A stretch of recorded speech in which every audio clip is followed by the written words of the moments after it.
فكاهة صغيرة هي الكتابة عن الحرب.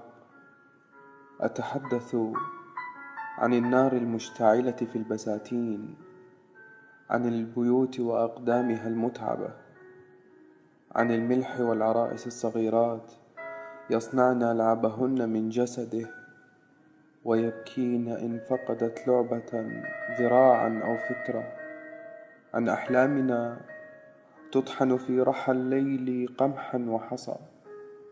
أتحدث عن السماء وأقول إن استطاع رجل شم جسد جائع سنمنحه اسما يسليه في الوقت الكوني الشاسع. أتحدث عن لدعة الاسم في الفم، عنا ونحن نلبس الوقت الضيق ونسيل مثل رمل ناعم من عنق الزجاجة.